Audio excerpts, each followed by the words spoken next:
Something coming soon, ada yang segera hadir tanggal 29. Saya mau sampaikan dulu supaya nanti nggak bingung ya.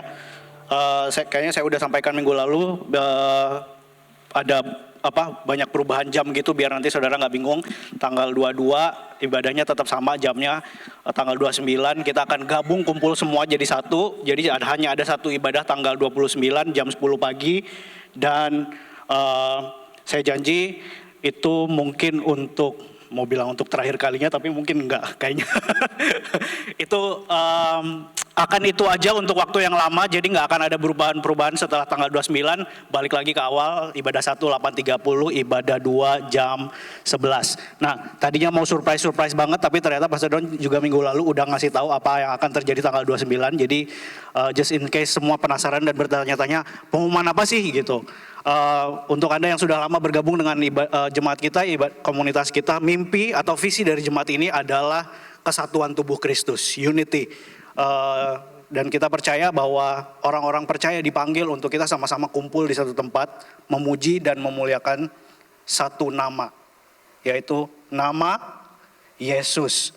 Jadi buat Anda yang tahu, di depan ada 2 logo gereja yang berbeda dari 2 denominasi yang berbeda, ICC dan IFGF. Dan ini adalah satu perwujudan mimpi itu dan visi itu, di mana kita tadinya ada 2 gereja, ada ICC, kemudian ada IFGF. Sekarang dilebur jadi satu, kita ibadah sama-sama di satu ruangan, di satu gedung, meninggikan satu nama. Jadi nggak ada lagi bannernya ICC, nggak ada bannernya IFGF. Waktu kita nyanyi Immanuel, hanya nama Yesus yang ditinggikan. Since ini adalah visi dari Tuhan untuk gembala kita, dari senior pastor kita, Pastor Don Butera, visi ini akan dilanjutkan karena dan nantinya mungkin nggak akan cuma 2, mungkin 3, mungkin 4. Jadi emang menjadi visi dari gereja ini bahwa kita akan bring in gereja, komunitas, organisasi yang membawa nama Tuhan, memuliakan nama Tuhan sama-sama di gedung ini. So, kalau kita nambah satu gereja lagi, panjang banget nanti. ICC, IFGF, terus apa lagi gitu. Dan nanti kalau misalnya ada 4 gereja yang bersekutu bersama di sini, wah, satu screen full nanti, nama kita doang gitu.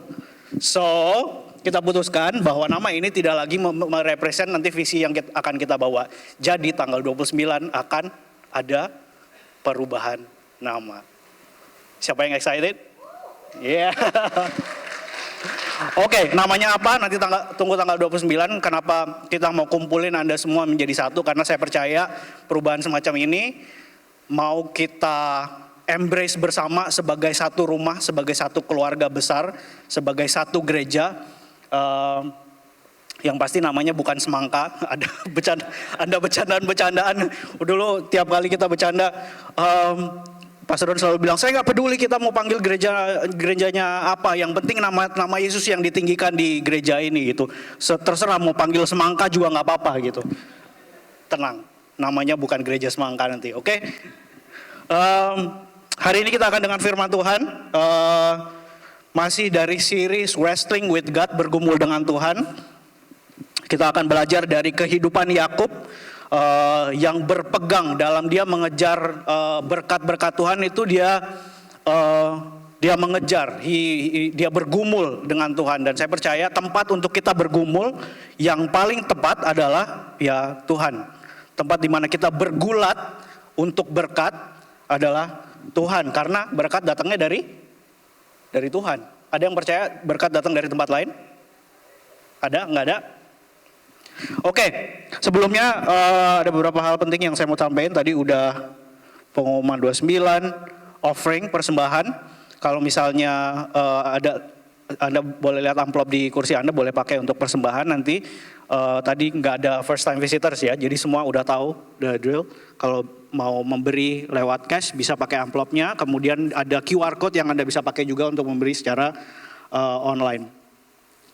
Ngomong-ngomong tentang firman hari ini, kita akan bicara tentang family, keluarga. Kita akan mendengar sebuah cerita tentang sebuah keluarga. Saya mau ingatkan dulu, tadi Natalie juga udah mention, discipleship journey class. Itu kalau misalnya Anda ngerasa, biasanya ada pertanyaan gini, Pastor, gimana sih menjadi bagian dari jemaat ini? Gimana sih menjadi bagian dari keluarga ini? Discipleship Journey Class adalah step 1-nya. Langkah pertama, Anda ikut Discipleship Journey, Anda dikenalkan dengan keluarga ini. Anda dikenalkan bagaimana keluarga ini bicara di satu dengan yang lain, apa value kita, apa visi dan misi kita. Di situ Anda akan dengar bagaimana keluarga ini beroperasi gitu ya. Ada keluarga yang boleh makan sambil angkat kaki, ada yang keluarga yang nggak boleh. You will know di DJ Class apa yang kita value. Jadi silakan daftar. Kayaknya hari ini pendaftaran terakhir karena kelasnya besok jam 7 malam. Level 1 kemudian level dan juga level 2. Kalau misalnya Anda baru pertama atau baru belum pernah ikut DJ sebelumnya, ikut level 1 dulu. Oke. Ya kayaknya itu saja. Mari kita sama-sama berdoa sebelum kita dengarkan firman Tuhan. Tuhan, kami bersyukur hari ini kami boleh datang bersama dengan keluarga seiman kami, bersama-sama bersekutu menyembah meninggikan nama-Mu. Kami mau ambil waktu hari ini Tuhan untuk mendengar suara-Mu, untuk mendengar firman-Mu, perkataan-Mu Tuhan. Bantu kami untuk boleh mendengar dan mengerti apa yang hendak Engkau sampaikan, dan biarlah firman-Mu menjadi rema dalam kehidupan kami Tuhan. Di dalam nama Yesus kami berdoa, haleluya, amin, amin. Saya mau ajak Anda untuk buka di Kejadian 27 ayat 1 sampai berapa ini? Iya. Sampai 33. Ada 33 ayat yang kita baca hari ini. Jadi izinkan saya ini ceritanya kita udah semua sebenarnya udah tahu. Jadi rangkumannya udah tahu. Ini cerita tentang bagaimana Yakub diberkati oleh Ishak instead of Esau, kakaknya dia. Udah tahu semua ya ceritanya? Ada yang belum pernah dengar? Jadi ini cerita sebuah keluarga, ayatnya banyak 1-33, tapi saya nggak mau diskon, jadi saya akan baca aja semua. Dan nanti sambil kita baca, kita akan petik pelajaran-pelajaran apa yang kita bisa ambil dari cerita ini.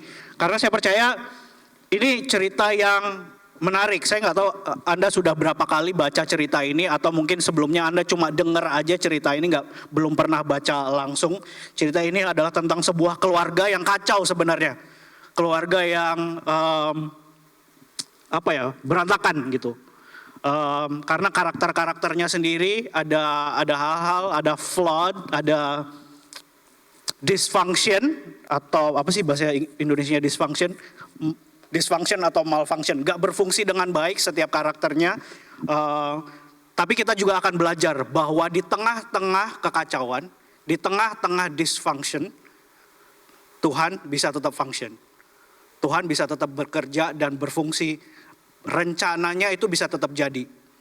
Despite of setiap karakter di dalamnya nggak berfungsi dengan baik gitu ya. Oke. Kita akan lihat cerita dari keluarga Ishak dan juga Ribka. Yang minggu lalu kita sudah dengar punya anak kembar namanya Esau dan Yakub. Kemudian since kita bicara tentang wrestling with God, hari ini adalah ronde 3 dari pergulatannya Yakub dan Esau. Ronde pertama mereka udah bergulat sejak ada di dalam kandungannya Ribka. Dikatakan dalam firman Tuhan dibilang mereka udah gak cocok. Mereka bergumul satu dengan yang lain di dalam kandungan ibunya. Kemudian ronde 2 minggu lalu kita dengar yang satu minta dibikinin sup Brenebon, yang satunya minta ditukar sama hak kesulungan. Sup Brenebon, sup kacang merah saudara. Jadi ini ronde 3, hari ini ronde 3 pergulatan wrestling antara Yakub dan Esau untuk berebut berkat. Dan kita tahu karunia Yakub, ada salah satu karunia yang Tuhan taruh dalam kehidupannya Yakub adalah apa? Ngotot. Dia orang yang ngotot, dia gak mau kalah. Kalau misalnya Anda punya karakter ini, Anda bisa relate nanti dengan Yakub. Kalau misalnya Anda ngotot dan gak mau kalah. Pokoknya I want that blessing, saya mau berkat itu. Ya. Oke, kita baca aja Kejadian pasal 27. Ayat yang pertama dikatakan begini. Ketika Ishak sudah tua dan matanya telah kabur, sehingga ia tidak dapat melihat lagi, dipanggilnya Esau, anak sulungnya, serta berkata kepadanya, "Anakku." Sahut Esau, "Ya, Bapa." Berkatalah Ishak, "Lihat, aku sudah tua. Jarang banget orang mau ngaku aku sudah tua." Benar gak? Oke. Dan dia bilang, sadar diri dia ya, dan dia bilang, aku tidak tahu bila hari kematianku. Maka sekarang ambillah senjatamu, tabung panah dan busurmu, pergilah ke padang dan burulah bagiku seekor binatang, olahlah bagiku makanan yang enak seperti yang ku gemari. Sesudah itu bawalah kepadaku supaya ku makan, agar aku memberkati engkau sebelum aku mati. Oke, kita lihat karakter yang pertama adalah Ishak. Ishak adalah anaknya Abraham, orang tua dari Yakub dan Esau. Jadi dia menyadari bahwa dirinya sudah tua dan mungkin sudah mau mati. Ini menarik nih. Jadi usia Ishak pada saat ini adalah 137 tahun. 137 tahun. Dan somehow di hari-harinya dia yang sudah tua ini, dia lagi bengong dan tiba-tiba dia kepikiran, kayaknya gue sebentar lagi mati nih. Gue harus memberkati salah satu dari anakku. Aku harus kayak harta warisan, berkat itu harus diberikan gitu. Yang menarik gini saudara, Tuhan sudah jelas berkata kepada Ribka bahwa Yakub yang anaknya yang muda akan anak yang lebih tua akan tunduk kepada anak yang muda. Jadi berkat itu, berkat untuk menjadi punya kuasa, berkuasa, bangsa yang berkuasa, sudah punyanya Yakub. Tapi kenapa Ishak di hari tuanya mau memberikan berkat tetap kepada Esau? Ada isu di sini, namanya trust issue. Dia nggak percaya. Dia nggak percaya sama istrinya, dia nggak percaya sama... Karena gini, saudara, nanti kita akan lihat juga bagaimana everything's played out. Di firman sebelumnya, dalam Alkitab dikatakan begini, ya Ishak lebih sayang Esau, Ribka lebih sayang Yakub. Kenapa? Karena dilihat, bapak-bapak melihat anak laki-laki, anak pertama, badannya keker, bisa kerja, bisa di ladang, it only makes sense. Harusnya anak pertama dan pintar kerja di luar, dialah yang dapat berkat. Benar nggak? Benar nggak? Kemudian, ya, since dia lebih sayang Esau ketimbang Yakub, ya dia berpikir di hari tuaku berkat dan warisanku harusnya punya Esau. Despite of Tuhan sudah berfirman langsung bahwa berkat punyanya Yakub, but he doesn't trust. Saya nggak tahu apakah Ribka ngasih tahu tentang hal ini, tentang firman Tuhan ini, tapi ada ketidakpercayaan dalam hati Ishak bahwa no. In my opinion, dengarkan ini, in my opinion, atau menurut paham saya, harusnya yang terima berkat anak pertama, karena di budaya juga berkata, anak pertama yang terima berkat dan warisan, dan anak yang lebih bisa kerja. Ngapain gue kasih berkat anak yang tinggal di rumah aja dan gak bisa kerja? Make sense? Benar gak? Bertolak belakang ya. Apa yang dia percaya, opini dia, tapi Tuhan sudah firmankan hal yang lain. Saudara, satu hal yang kita belajar dari ini nih, dari keluarga ini, favoritism, pilih kasih, harusnya nggak ada tuh statement Ishak lebih sayang Esau, Ribka lebih sayang, ada kesayangan Yakub, lebih sayang Yakub. Dan dengarkan ini, di setiap keluarga orang tua kalau bisa jangan pilih kasih. Dimanapun yang namanya favoritism, nggak usah di keluarga deh, di dalam organisasi, di dalam sebuah ini favoritism itu always lead to division. Akan selalu menuntun kepada perpecahan. Akan selalu ada kubu-kubu gitu. Nggak cuma di rumah kan, di tempat kerja juga gitu. Kalau misalnya bos udah punya favoritism, lebih sayang yang ini, lebih favorit yang ini karena kerjaannya lebih beres mungkin, pasti akan ada perpecahan, pasti akan ada kubu-kubu. So favoritism will always lead to division. Jadi yang terjadi adalah apa? Rencana Allah yang harusnya mereka taati tertutupi oleh tadi kita bilang preference atau personal opinion atau apa yang menurut saya baik. Ini yang saya lihat dari keputusan Ishak untuk dia mau, you know what, I'm just gonna call my favorite boy, saya akan panggil anak kesayangan saya dan saya akan berkati dia. Rencana Allah tertutupi oleh preference dan personal opinion, apa yang terlihat baik. Hati-hati saudara, firman Tuhan katakan apa yang dilihat Tuhan berbeda sama apa yang dilihat manusia. Manusia melihat rupa, Tuhan melihat hati. Ini sering banget terjadi. Kita tahu firman Tuhan, kita tahu God's word, dan kita melakukan pekerjaan Tuhan, tapi bukan dengan cara Tuhan. We know God's word, we do God's work, but not in God's way. Hati-hati ya. Saya akan lanjut ayat 5. Tetapi Ribka mendengarkannya. Jadi Ribka lagi sedang nguping saat itu, dia ada di ruangan tapi tidak kelihatan. Ketika Ishak berkata kepada Esau anaknya, setelah Esau pergi ke padang memburu seekor binatang untuk dibawa kepada ayahnya, berkatalah Ribka kepada Yakub anaknya, telah kudengar ayahmu berkata kepada Esau kakakmu, bawalah bagiku seekor binatang buruan dan olahlah bagiku makanan yang enak supaya ku makan dan supaya aku memberkati engkau di hadapan Tuhan sebelum aku mati. Maka sekarang anakku, dengarkanlah perkataanku seperti yang kuperintahkan kepadamu. Kita garis bawahi ya, dengarkanlah perkataanku seperti yang kuperintahkan kepadamu. Ini Ribka ngomong sama Yakub, anaknya. Pergilah ke tempat kambing domba kita, ambillah dari sana 2 anak kambing yang baik, maka aku akan mengolahnya menjadi makanan yang enak bagi ayahmu seperti yang digemarinya. Bawalah itu kepada ayahmu supaya dimakannya agar dia memberkati engkau sebelum ia mati. Kita lihat seorang sosok ibu yang pengen banget anak kesayangannya diberkati.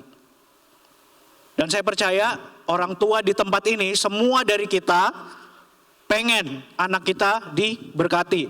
Anak-anak kita ya, jangan, tadi kita udah belajar, jangan lagi ada anak kesayangan, oke? Semua dari orang tua pengen anaknya diberkati, tapi kita harus belajar ini. Dalam usaha kita supaya anak-anak kita diberkati, coba usahakan tidak membimbing mereka ke dalam dosa. Tidak membimbing mereka untuk jadi pembohong, atau ini kan dia mencoba untuk trik suaminya sendiri. So there's trust issue juga. Dia gak percaya sama suaminya. Ini banyak terjadi juga saudara di dalam, baik itu dalam keluarga dan di business work, di kantor tempat kerja, mengecilkan seseorang, bahasa Inggrisnya saya lupa, ya mengecilkan atau meremehkan. Jadi kata-kata kayak misalnya mama ngomong sama anaknya, iya papi mah selalu gitu. Dia gak pernah dengar apa kata mami gitu. Atau hal-hal yang kayak gitu. Jadi di depan anak-anak kita meremehkan atau mengecilkan pasangan kita. Be careful with that.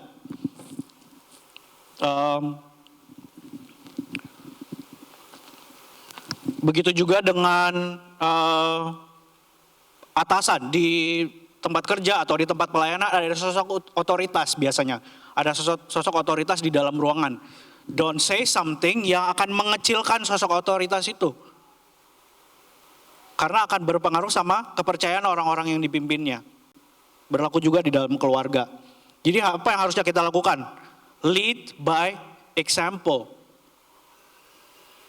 Kasih teladan yang baik untuk gimana kita bisa memimpin keluarga atau memimpin komunitas, memimpin pekerjaan. Lead by example. Dan dalam usaha kita mengejar berkat untuk anak-anak kita, jangan menuntun mereka ke dalam dosa. Jadi kita lihat di cerita ini, Ribka akan ngajarin Yakub untuk berbohong dan deceptive, memanipulasi sesuatu. Dan trust me, Yakub belajar dari orang yang tepat. Ayat 11, lalu kata Yakub kepada Ribka ibunya, tetapi Esau kakakku adalah seorang yang berbulu badannya, sedang aku ini kulitku licin. Mungkin ayahku akan meraba aku, bukan mungkin, pasti. Maka nanti ia akan menyangka bahwa aku mau memperolok-olokkan dia. Dengan demikian aku akan mendatangkan kutuk atas diriku dan bukan berkat. Nah, saya mau tanya sesuatu. Berapa banyak dari kita di tempat ini yang pernah bohong? Ya, some of you just did, kalau nggak angkat tangan. Benar nggak? Semua pernah bohong, dan semua yang yang pro banget bohongnya, Anda tahu bahwa bohong satu itu nggak cukup, harus ditumpuk dengan yang lain supaya terdengar real, benar nggak? Iya kan? Yang jago banget bohongnya tahu this thing. Dan makanya dia bilang sama ibunya, nggak bisa dong mam, kalau misalnya aku datang ke papi dengan acting like that, nanti dia malah menyangka aku akan berbohong. You were actually sedang berbohong gitu. Ya. Dan dia tahu konsekuensinya berbohong itu apa.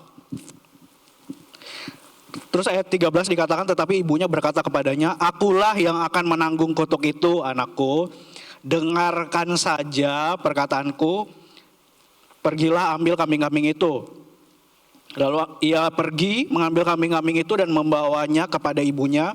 Sesudah itu ibunya mengolah makanan yang enak seperti yang digemari ayahnya. Kemudian Ribka mengambil pakaian yang indah kepunyaan Esau anak sulungnya, pakaian yang disimpannya di rumah, lalu disuruhnya dikenakan oleh Yakub anak bungsunya. Dan kulit anak kambing itu dibalutkannya pada kedua tangan Yakub dan pada lehernya yang licin itu, lalu ia memberi makanan yang enak dan roti yang telah diolahnya itu kepada Yakub anaknya. Saudara dapat gak gambarannya nih? Seorang anak dituntun sama ibunya, diajarin banget untuk berbohong gimana gitu. Mungkin Anda punya gambaran gini, karena cerita ini udah sering banget kita dengar dan kita lihat gambarannya bahwa Ishak dan Yakub dan Ishak dan Ribka, kemudian Esau dan Yakub, kalau di gambaran cerita-cerita sekolah minggu mereka kayak masih anak-anak atau masih muda gitu. Pada kenyataannya saudara, tahukah umur Yakub pada saat ini? Itu antara 60 sampai 70 tahun. Jadi Anda bayangkan, gambarannya harusnya orang tua yang umurnya udah 100-an lebih, kemudian anaknya 70 sampai 60 tahun. Anak-anak, tahukah Anda bahwa there is some point, ada waktu, ada momen di mana dalam kehidupan kita bisa ambil keputusan sendiri. Benar nggak? Anda harus sadari ini. Ada waktu di dalam kehidupan kita bahwa di mana anak-anak bisa ambil keputusan sendiri dan harus bisa ambil keputusan sendiri. Karena itu adalah tanda bahwa dia sudah dewasa. Benar nggak orang tua? Jadi saya rasa 60-70 tahun harusnya nggak ada kata-kata dengarkan saja perkataanku. Oke, parenting konsep. Saya belajar dari seorang hamba Tuhan sebuah parenting konsep. Yang dia bilang gini, love is given, tapi trust is earned. Kasih, cinta itu diberikan. Kalau Anda sebagai anak, Anda nggak perlu mempertanyakan kasih orang tua Anda dapat 100% cinta mereka. No matter what, seburuk apapun kelakuanmu sebagai anak, kalian dapat 100% cintanya. Tapi kepercayaan, beda cerita. Trust is earned. Kalau anak-anak masih balita, nggak ada orang tua yang akan ngasih balita pisau untuk mereka bisa bermain dengan pisau. Betul? Karena nggak bisa dipercaya dengan pisau. Jadi mereka akan melarang, say no, jangan main pisau. Cintanya berkurang nggak? Tetap 100%. Tapi trust belum bisa dikasih dengan tools itu. Orang tua atau sosok otoritas itu menambah atau meningkatkan rasa percaya kepada anak seiring pertumbuhan. Prosesnya bagaimana? Ada step-stepnya nih. Biasanya orang tua atau sosok otoritas akan ngasih perintah, kemudian tuntunan, kemudian nasihat, yang terakhir tanggung jawab.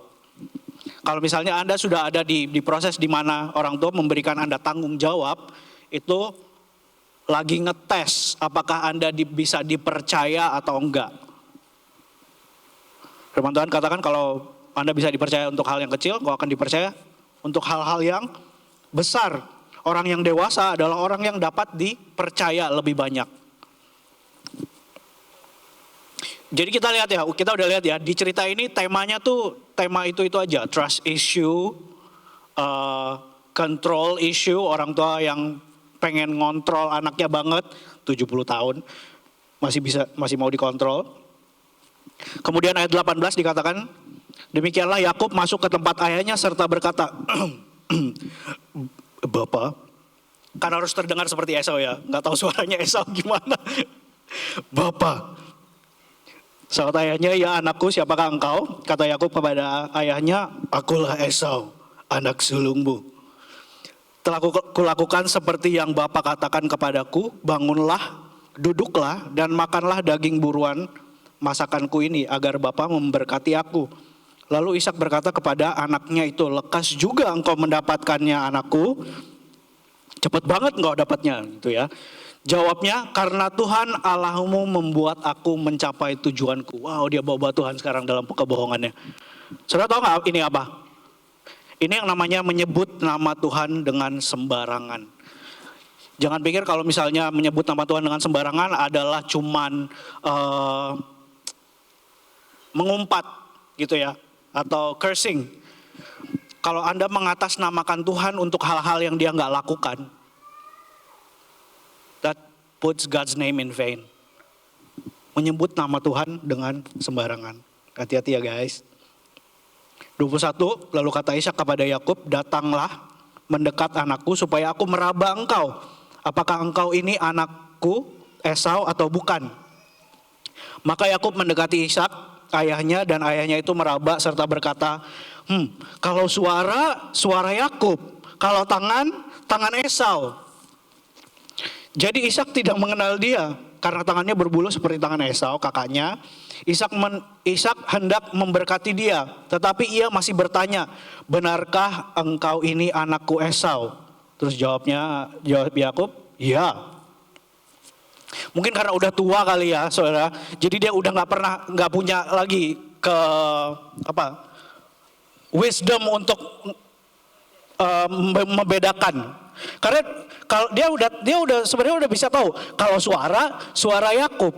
Tapi kalau tangan Esau nih. Kalau Anda tidak bisa melihat, kemudian ada orang yang datang kepada Anda bilang, misalnya saya datang sama Pastor Jess.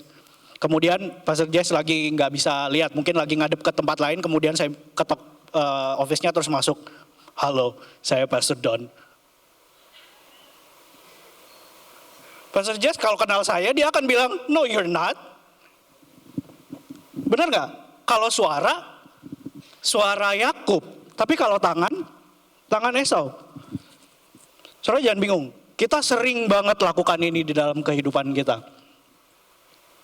Suara itu keluarnya dari apa? Perkataan. Orang-orang yang mengerti dan baca firman Tuhan, harusnya Anda bisa dengar suara Tuhan. Tapi most of the time, yang kita percaya adalah kalau di sini digambarkan apa yang dia bisa sentuh, apa yang dia bisa rasa. Hey, hati-hati sama yang namanya feeling. Anything that you can feel, membedakan mana, ini discernment ya, membedakan. Is this just my feeling atau perkataan Tuhan? Seringkali kita lebih percaya apa yang kita rasa daripada apa yang kita dengar. Voice.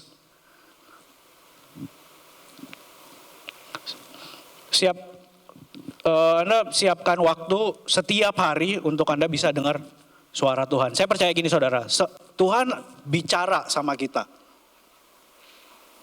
Dia Allah Immanuel, Allah yang beserta dengan kita. Dia akan take time untuk bicara kepada setiap anak-anaknya. Bagaimana akan beda-beda untuk setiap orang. Tapi cara yang paling dekat yang kita bisa ini, firman Tuhan. There's a reason why kenapa ini disebut dengan perkataan Tuhan, firman Tuhan. So kalau pertanyaan yang Anda tanyakan adalah gimana pastor kita bisa dengar suara Tuhan? Baca perkataan Tuhan. Kalau mau Anda dengar dengan suara yang audible, baca keras-keras firman Tuhan. Then you can hear God's voice. Karena itulah perkataan Tuhan. Lanjut dulu ya, ayat 25. Lalu berkatalah Ishak, dekatkanlah makanan itu kepadaku supaya aku makan daging buruan masakan anakku agar aku memberkati engkau. Jadi didekatkannya lah makanan itu kepada ayahnya, lalu ia makan, dibawanya juga anggur kepadanya, lalu ia minum. Berkatalah Ishak kepada ayahnya kepadanya, datanglah dekat-dekat dan ciumlah aku anakku. Yakub mungkin deg-degan pada saat ini, dia bilang, aduh ini makin dekat makin potensi ketahuan makin tinggi. Lalu datanglah Yakub dekat-dekat dan diciumlah ayahnya. Ketika Ishak mencium bau pakaian Yakub, diberkatinya lah dia, katanya, sesungguhnya bau anakku adalah sebagai bau padang yang diberkati Tuhan. Allah akan memberikan kepadamu embun yang dari langit dan tanah-tanah gemuk di bumi dan gandum beserta anggur berlimpah-limpah. Bangsa-bangsa akan takluk kepadamu dan suku-suku bangsa akan sujud kepadamu. Jadilah tuan atas saudara-saudaramu dan anak-anak ibumu yang sujud kepadamu. Ini sebenarnya berkatnya Yakub. Tapi dalam pikirannya Ishak sedang memberikan berkat ini kepada Esau. Siapa yang mengutuk engkau, terkutuklah ia, dan siapa yang memberkati engkau, diberkatilah ia. Ini berkat yang sama yang diberikan kepada Abraham dan juga yang diterima Ishak dari Abraham bapaknya. Ayat 30, setelah Ishak selesai memberkati Yakub dan baru saja Yakub keluar meninggalkan Ishak ayahnya, pulanglah Esau kakaknya dari berburu. Jeng jeng jeng.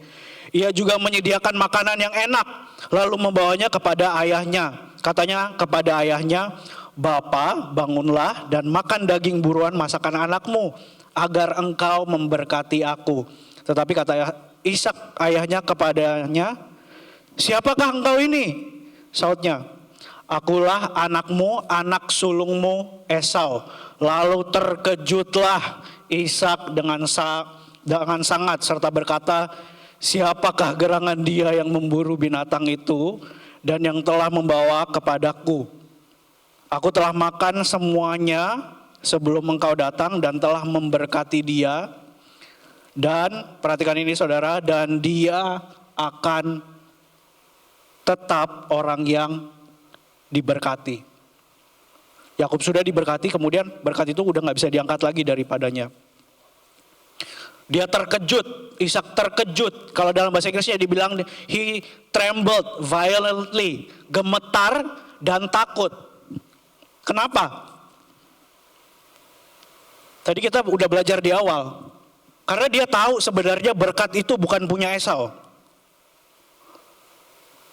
Harusnya dia tahu berkat itu punya Yakub. Tapi kenapa dia memutuskan untuk melenceng dari rencana Tuhan dan maunya memberkati Esau karena itu anak kesayangannya. Dan pada saat dia sadar betul bahwa yang barusan diberkati adalah bukan Esau, dia gemetar dan takut. Ada satu ayat di Ibrani pasal 11 ayat 20 dikatakan begini. Karena iman, maka Ishak sambil memandang jauh ke depan memberikan berkatnya kepada Yakub dan Esau. Kita baru aja baca, it was not because of faith. Itu bukan karena iman. Itu karena kelalaiannya dia mendengar suara Tuhan. Kelalaiannya dia mendengar atau taat sama rencana Tuhan. Cuma karena Esau adalah anak kesayangannya. Dia lalai. Tapi saya percaya di momen ini waktu dikatakan dia trembled violently, dia gemetar dan takut, disitulah momen dimana imannya timbul. Bahwa oh iya, kalau Tuhan udah berencana, there's nothing that I can do akan menggagalkan. Gak ada hal yang bisa gue lakukan menggagalkan rencana Tuhan. Kalau Tuhan sudah punya rencana dalam hidupku, pasti akan jadi. Kalau Tuhan sudah punya rencana untuk memberkati aku, pasti akan jadi. Kalau Tuhan punya rencana untuk memanggil aku, pasti akan jadi. Kemanapun aku lari, kemanapun aku melencengkan rencana itu, nggak akan berhasil.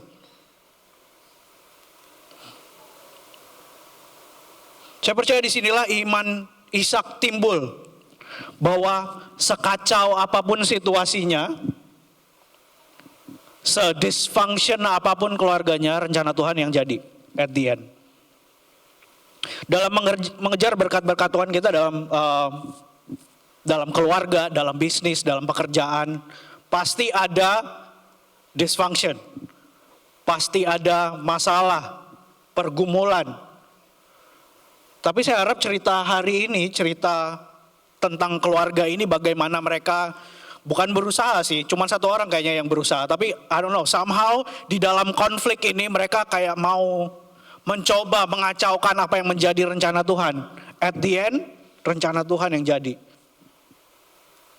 Itu kuasanya rencana Tuhan dalam kehidupan kita. Nggak ada satu hal pun yang kita bikin atau kelalaian apapun yang kita bikin yang bisa menggagalkan rencana Tuhan. Ada amin saudara? Kalau misalnya Anda merasa bahwa, you know what, aku udah lalai dalam hidupku, aku udah gagal dalam hidupku. Tuhan tunjukin jalan ini, tapi I chose another way gitu. Aku ambil jalan lain.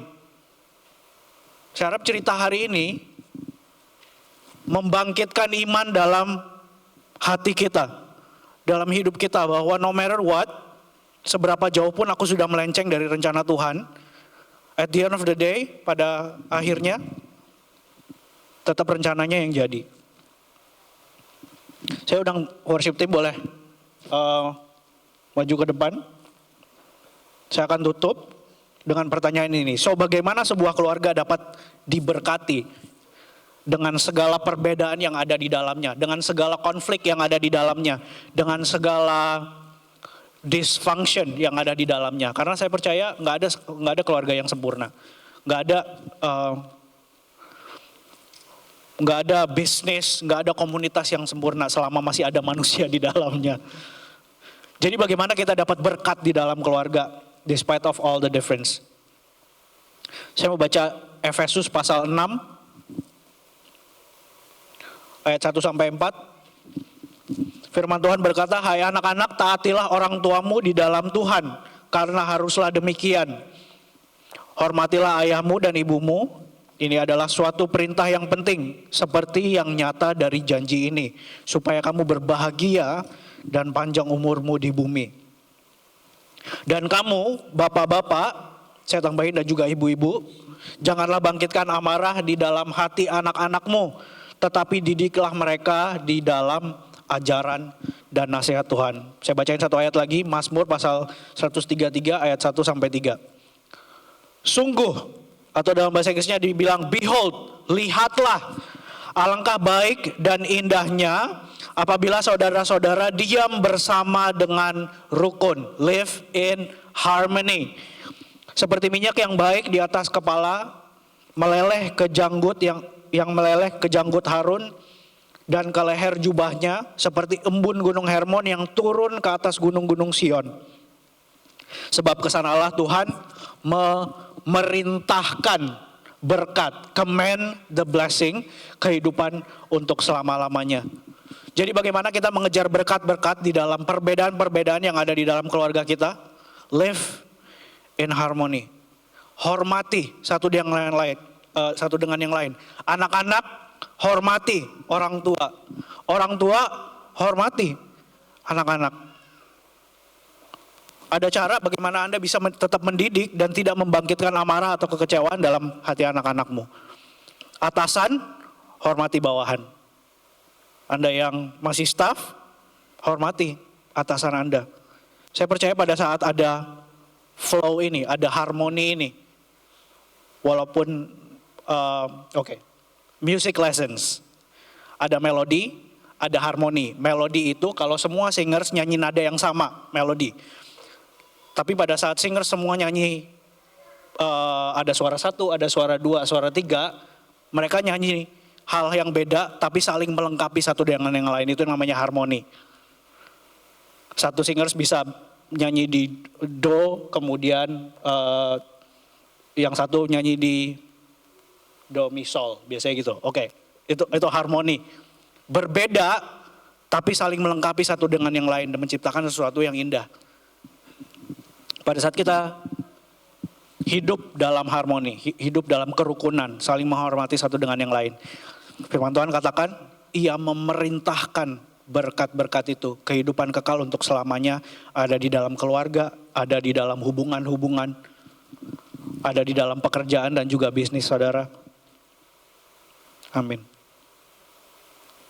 Apakah firman Tuhan membantu saudara hari ini?